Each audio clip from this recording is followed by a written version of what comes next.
만약 어떤 회사가요, 특정 자산 하나에 132억 달러를 쏟아붓고, 132억 달러요? 네, 심지어 한 달 만에 매수 속도를 156%나 끌어올렸다면 이걸 어떻게 해석해야 할까요? 정말 상상하기 힘든 규모네요. 오늘 우리가 살펴볼 자료가 바로 이 상식을 뛰어넘는 베팅에 관한 이야기입니다. 주인공은 암호화폐 채굴 기업, 바로 비트마인이고요. 네. 코인스피커에 실린 기사를 바탕으로 이들이 왜 이렇게 무섭게 이더리움을 사들이는지, 또 이 거대한 움직임이 시장에 어떤 파장을 일으키고 있는지 한번 깊이 들여다보겠습니다. 네, 이건 단순히 어떤 회사가 코인을 많이 샀다는 뉴스를 넘어섭니다. 아, 그런가요? 네. 기관 투자라는 거대한 자본이 암호화폐 시장의 판을 어떻게 바꾸고 있는지 보여주는 아주 상징적인 사건이죠.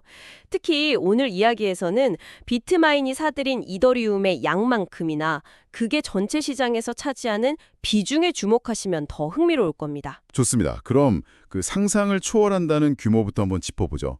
기사를 보면 비트마인의 총 자산 포트폴리오가 132억 달러라고 나오는데 사실 이게 어느 정도 규모인지 감이 잘 안 오거든요. 그렇죠. 132억 달러면 우리 돈으로 거의 18조 원에 가깝습니다. 18조 원이요? 네. 웬만한 국가의 1년 예산과 맞먹는 돈이 하나의 포트폴리오에 담겨 있는 셈이죠. 근데 더 놀라운 건 그 구성입니다. 구성이요? 포트폴리오의 대부분이 단 하나의 자산, 바로 이더리움으로 채워져 있다는 점이거든요. 맞아요. 보니까 이더리움 보유량이 무려 38만 6,451 ETH. 네. 그리고 비트코인은 193개. 뭐 에잇코 홀딩스라는 회사 지분 조금에 현금 10억 달러가 전부더라고요. 이건 뭐 포트폴리오라고 부르기도 민망할 정도로 한쪽에 완전히 치우쳐져 있네요. 바로 그 지점이 비트마인의 의도를 명확하게 보여주는 겁니다.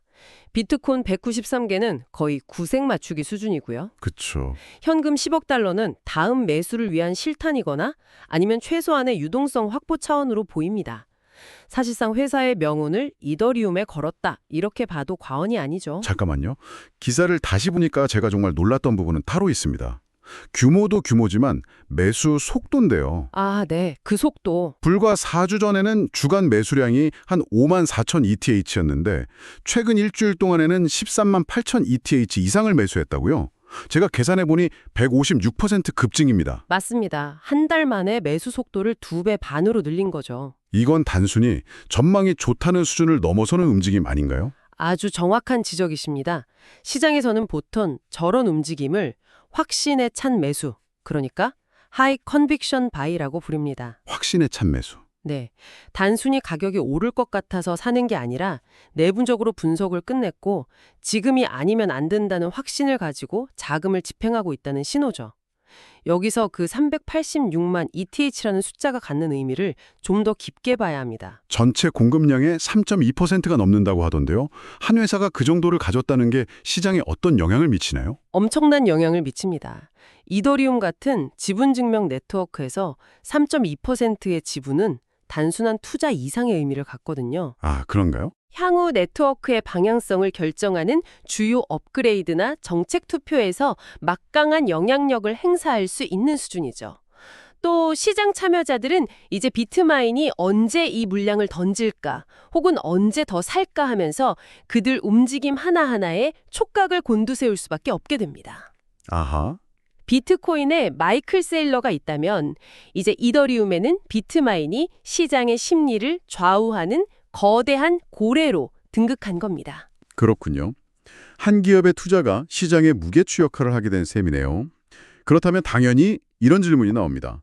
왜 하필 지금일까? 네, 바로 그 질문이죠. 왜 비트마인은 회사의 운명을 걸고 이더리움에 이렇게 올인하는 걸까요? 기사를 보니까 비트마인의 회장 토마스 톰리가 직접 그 배경을 설명하고 있더군요. 네, 그의 전망은 막연한 기대감이 아니라 세 개의 단단한 기둥 위에 서 있습니다. 첫 번째 기둥은 이더리움 자체의 기술적 펀더멘털, 바로 푸사카 업그레이드입니다. 푸사카 업그레이드요? 용어가 좀 생소한데 이게 어떤 건가요? 쉽게 말해서 이더리움 네트워크의 성능을 대폭 개선하는 대규모 업데이트입니다. 고질적인 문제였던 느린 거래 처리 속도를 높이고 사용자들이 내는 수수료, 즉 가스비를 획기적으로 낮추는 걸 목표로 하죠. 아, 가스비? 네, 네트워크가 더 빠르고 저렴해지면 당연히 더 많은 사용자와 애플리케이션이 몰려들 테고 그게 곧 이더리움의 내재 가치 상승으로 이어질 거라는 아주 논리적인 기대입니다. 자동차로 치면 낡은 엔진을 최신 고효율 엔진으로 교체하는 것과 같군요. 성능 자체가 좋아지니 당연히 가치가 오를 거란 계산이네요. 맞습니다. 그리고 두 번째 기둥은 거시경제 환경의 변화입니다. 구체적으로는 연준의 금리 인하 가능성과 양적 긴축 종류를 꼽고 있죠. 이건 좀 더 큰 그림인데요.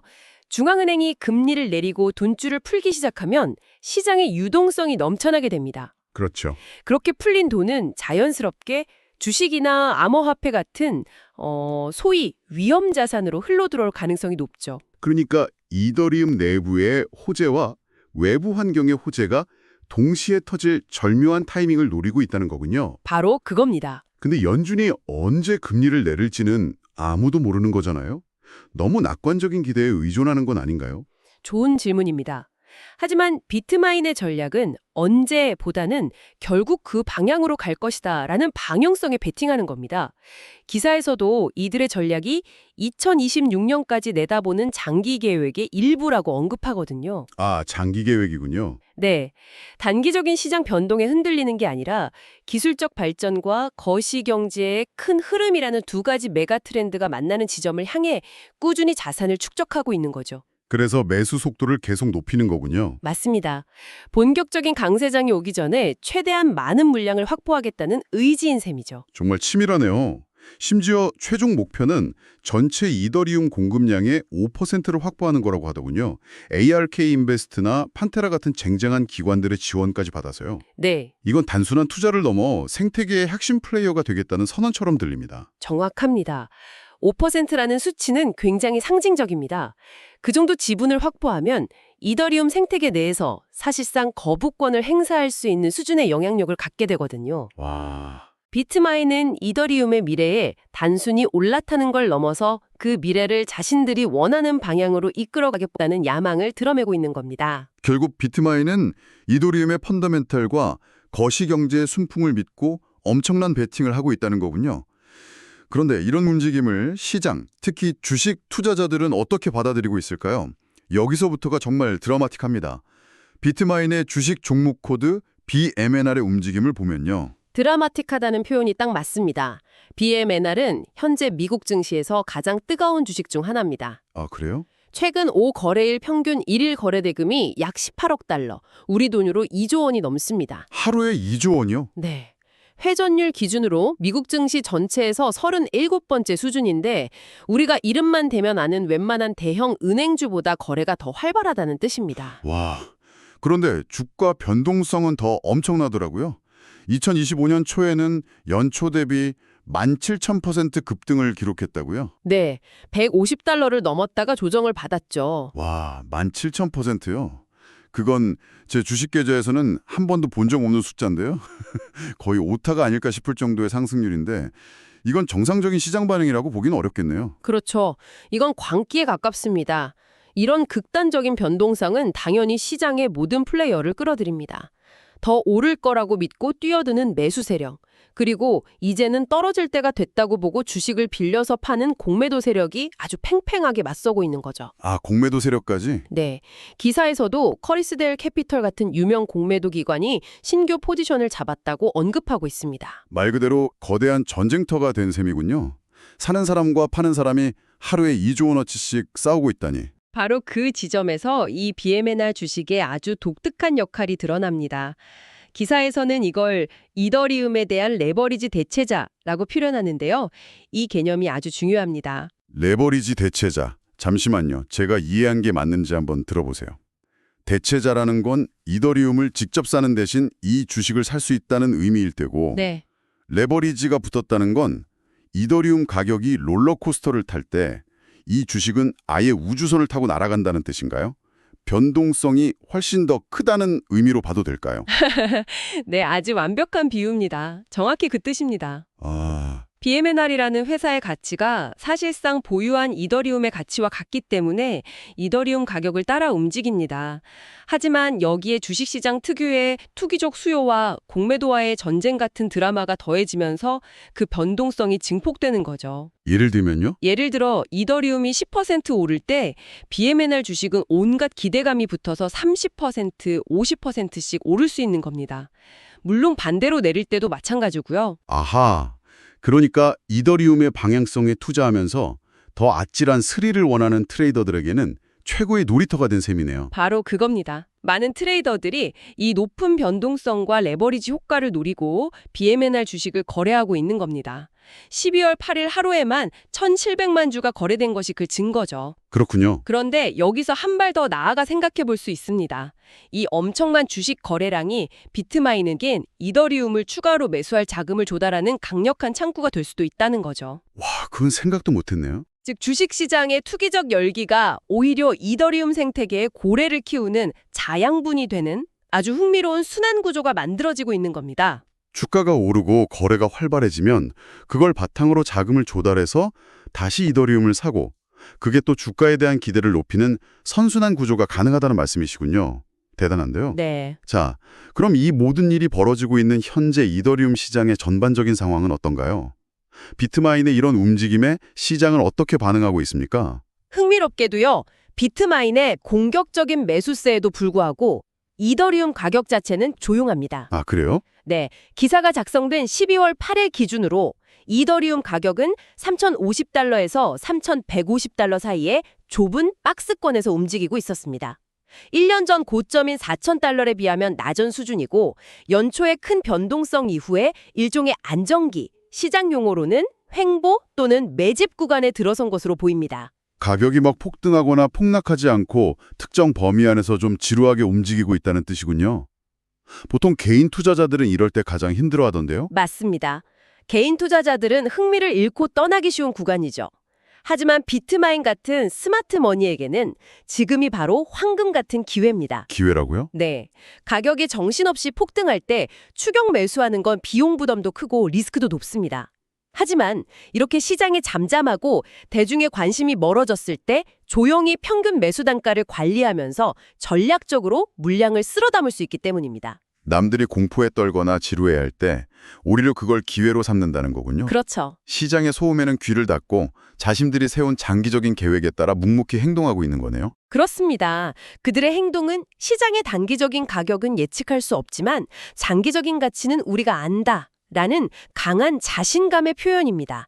향후 이더리움의 펀더멘털 개선과 거시경제의 순풍이 불어오기 시작하면 지금 이 횡보 구간에서 축적한 막대한 물량이 엄청난 수익으로 돌아올 것이라고 계산하고 있는 거죠. 오늘 코인스피커 기사를 통해 비트마인이라는 거인의 발걸음을 따라가 봤는데요. 정말 한 편의 영화를 보는 것 같았습니다.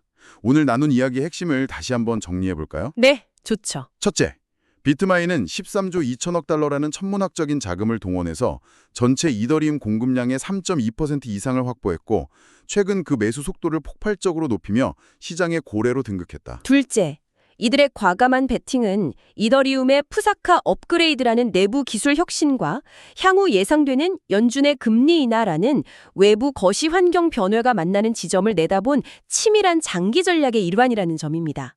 단기적인 투기가 아니라는 거죠. 그리고 마지막으로 비트마인의 주식 BMNR은 이더리움의 가치를 따라가면서도 훨씬 증폭된 변동성을 보여주는 레버리지 대체 투자처가 되어 주식시장의 모든 투기적 에너지를 빨아들이는 뜨거운 감자가 되었다는 사실, 그리고 그 열기가 다시 이더리움을 매수할 자금이 되는 선순환 구조까지 만들어내고 있고요. 오늘 분석을 마무리하며 청취자분들께 생각해 볼 만한 질문 하나를 던지고 싶습니다. 네, 기사에서 비트마인의 최종 목표는 전체 이더리움 공급량의 5%를 확보하는 것이라고 했습니다. 아시다시피 이더리움 같은 암호화폐의 핵심 철학 중 하나는 바로 탈중앙화입니다. 특정 권력이나 주체가 네트워크를 마음대로 통제할 수 없어야 한다는 이상이죠. 그렇죠. 그게 블록체인의 가장 중요한 가치 중 하나니까요. 그런데 비트마인처럼 단일 기업이 전체 공급량의 5%, 나아가 그 이상을 소유하게 된다면 어떻게 될까요? 그들의 자금력과 의사결정이 네트워크 전체의 방향성에 막대한, 어쩌면 결정적인 영향을 미치게 될 수 있습니다. 그렇다면 질문은 이것입니다. 한 명의 강력한 플레이어가 자산의 상당 부분을 소유하게 될 때 팔중앙화라는 가치는 어떻게 지켜질 수 있을까요? 효율성을 추구하는 거대 자본의 논리와 탈중앙화라는 이상은 과연 공존할 수 있을까요? 이 질문에 대한 답을 찾아가는 과정이 앞으로 암호화폐 생태계가 마주할 가장 큰 숙제가 될지도 모릅니다. 구독과 좋아요는 영상을 만드는데 큰 힘이 됩니다. 감사합니다.